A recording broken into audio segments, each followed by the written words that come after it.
Well, first of all, Chesterfield, it was quite a chastening match last time. How much do you feel like you owe them one this week?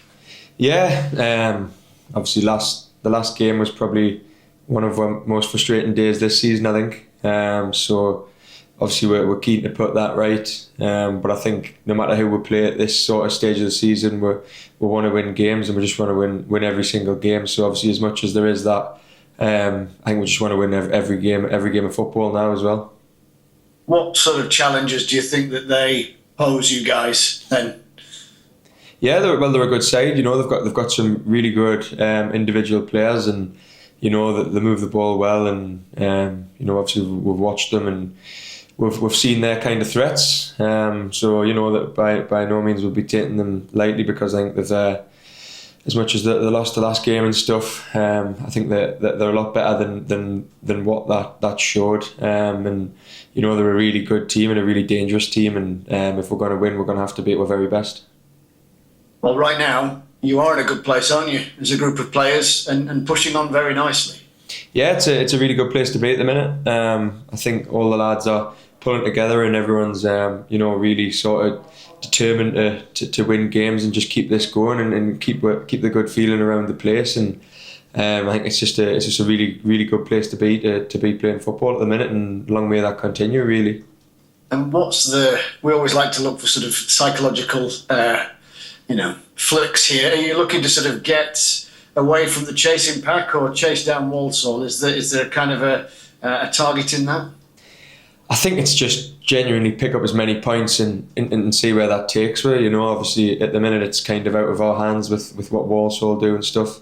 But for us, it's you know, a case of winning as many games as possible and just putting the pressure on the other teams around. But they have to match and win as many games as us. And at the end of the season, obviously, if we're going now to win more games than not, then we should ultimately be where we want to be. But I think it's very much a kind of one game at a time approach, and it sounds cliche, but this is another massive game on Thursday, and we're not getting too far ahead of ourselves at all. You know, we've got to be so on it and at our very best, like I said before. So we're taking nothing for granted, and we're just looking forward to the next game, really.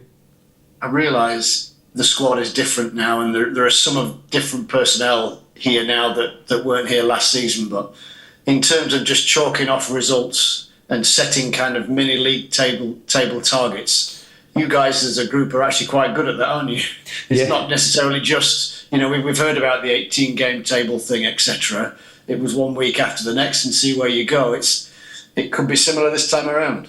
Yeah, I think that'll only help. But to be honest, I think obviously the fact that we've had that before, and we've had that where, you know, you're going into games and you're full of confidence and you're almost expecting your team to win. You're expecting to win, but at the same time not getting too ahead of ourselves and thinking we've cracked it now and everything's going to come easy. So, like you said, as much as there's new lads, there's still a good sort of core group that was there last year, and obviously the staff are on with every day and making sure that, you know, no one's getting too ahead of themselves individually or as a group. So it's just about keeping level, really, and just doing what we're doing and refining the things that we're doing well. Because even though we're doing well, you know, there's still things that we're going to improve, and we still feel like there's a lot more to come from the group.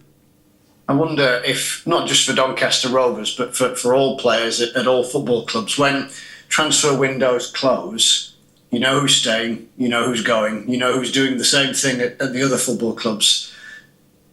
You all assume the responsibility. No one's leaving or indeed coming in. That you can just kind of get your head down now and like you say, press on. Yeah, I think that's probably a big thing. Obviously, January can be quite an uncertain time, can't it, for various different reasons and rumours and whatever. But obviously, this is the group we've got now, and everyone's really buying into it, and everyone has bought into it all the way through. But there's a real sort of steely determination amongst the group now to really kick on. And I think, like you said, this is our group now, and this is what we've got, and we're desperate to sort of get the main goal. It's just as a general point, League Two again is kind of building up to be extraordinary, isn't it? That not a lot, well, let's be almost certainly not a lot is going to separate quite a few teams come the start of May, isn't it? It's one good bit of form might carry you over the line. Yeah, I think like you said, there's nothing in it at the minute. Even in the playoffs and in the automatic spots and stuff, it's a really tight bunch, and obviously you've seen where we came from last year. Teams can come out of nowhere and just win as many games as we did, 10 or 11 in a row, whatever it was, and so we're not stupid. We know kind of what we've got to do, and like I said before, we've just got to keep winning football matches ultimately, and if we win more than lose, then we're going to be in the place where we want to be. So it's exciting, to be honest, and there's pressure, but good pressure. We want the pressure of having to win every week, otherwise there's someone going to be there to take your spot. I think that's really important as a group, because otherwise you get complacent, and I think it's just a really, really good time to be playing here and in this league especially.